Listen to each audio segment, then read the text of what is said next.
ಹುಬ್ಬಳ್ಳಿಯ ಸಬ್ ಜೈಲಿಗೆ ಡಿಜಿಪಿ ಅಲೋಕ್ ಕುಮಾರ್ ಭೇಟಿ ನೀಡಿದ್ದಾರೆ. ಜೈಲಿನಲ್ಲಿನ ಅಪರಾಧಿಗಳು ಮತ್ತು ಆರೋಪಿಗಳನ್ನು ಅದರ ಕುರಿತು ಮಾಹಿತಿ ಕೂಡ ತೆಗೆದುಕೊಂಡಿದ್ದಾರೆ. ಭೇಟಿ ಬಳಿಕ ಮಾತನಾಡಿದಂತಹ ಅವರು, ಹುಬ್ಬಳ್ಳಿಯ ಕಾರಾಗೃಹದಲ್ಲಿ 132 ಕೈದಿಗಳಿದ್ದಾರೆ. ಇದರಲ್ಲಿ ಅತಿ ಹೆಚ್ಚು ಕೊಲೆ ಆರೋಪಿಗಳು ಪ್ರಕರಣದಲ್ಲಿ ತೊಡಗಿಕೊಂಡವರೇ ಇದ್ದಾರೆ. ಇನ್ನು ಜೈಲಿನಲ್ಲಿ ಅವರು ದುಡಿಯಂತೆ ನಾವು ಮಾಡ್ತಾ ಇದ್ದೀವಿ, ಆ ಕೈದಿಗಳು ಬಿಡುಗಡೆ ಆದ ನಂತರ ಅವರ ಜೀವನಕ್ಕೆ ಸಹಾಯ ಆಗುತ್ತೆ ಈ ಒಂದು ತೊಟ್ಟು. ಅಷ್ಟೇ ಅಲ್ಲ, ಸ್ಕಿಲ್ ಡೆವಲಪ್ಮೆಂಟ್ ಮಾಡಲು ಕೂಡ ನಾವು ನಿರ್ಧಾರ ಮಾಡಿದ್ದೇವೆ.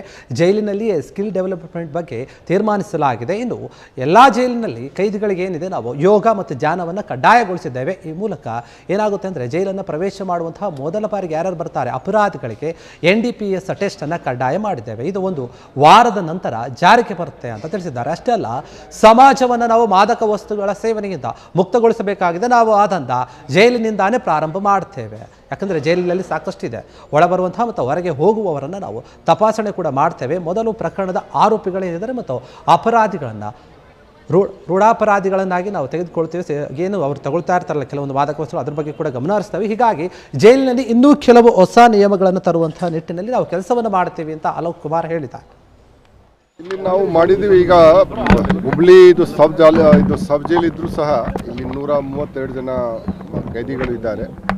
ಭಾಳಷ್ಟು ಕೊಲೆ ಕೇಸ್ನಲ್ಲಿ ಇರುವಂಥ ಜನರು, ಮತ್ತು ಕೆಲವು ಬಲಾತ್ಕಾರ ಕೇಸ್ನಲ್ಲಿ ಇರುವಂಥ ಜನರು, ಮತ್ತು ಕಳ್ಳತನ ಕೇಸ್, ದರೋಡೆ ಕೇಸ್, ಬೇರೆ ಬೇರೆ ಕೇಸ್ನಿದ್ದಾರೆ.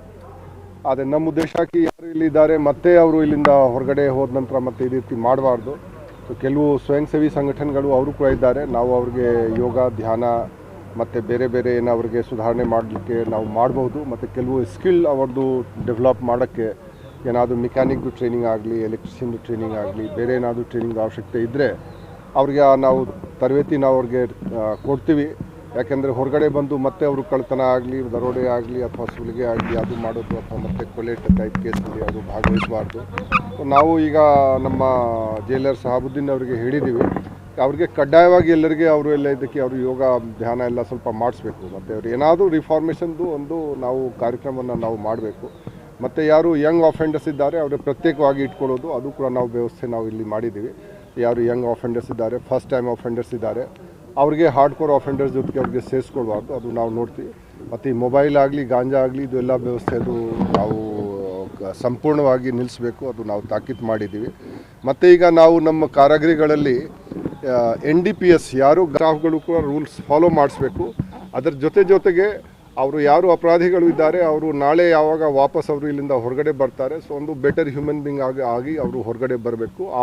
ಆ ನಿಟ್ಟಿನಲ್ಲಿ ನಾವು ಪ್ರಯತ್ನ ನಾವು ಮಾಡ್ತೀವಿ. ಇಲ್ಲ, ಒಂದು ವಾರ ನಂತರ, ಈಗ ನಾವು ಸ್ಟಾರ್ಟ್ ಇಲ್ಲ, ಒಂದು ವಾರ ಒಳಗಡೆ ಇದು ಪದ್ಧತಿ ನಾವು ಸ್ಟಾರ್ಟ್. ಕ್ಷಣ ಕ್ಷಣದ ಸುದ್ದಿಗಳಿಗಾಗಿ ಫ್ರೀಡಂ ಟಿವಿ ಸಬ್ಸ್ಕ್ರೈಬ್ ಮಾಡಿ, ಲೈಕ್ ಮಾಡಿ ಹಾಗೂ ಫಾಲೋ ಮಾಡಿ. ಹೊಸ ಸುದ್ದಿಗಳ ನೋಟಿಫಿಕೇಶನ್ಗಾಗಿ ಬೆಲ್ ಐಕಾನ್ ಮೇಲೆ ಕ್ಲಿಕ್ ಮಾಡಿ.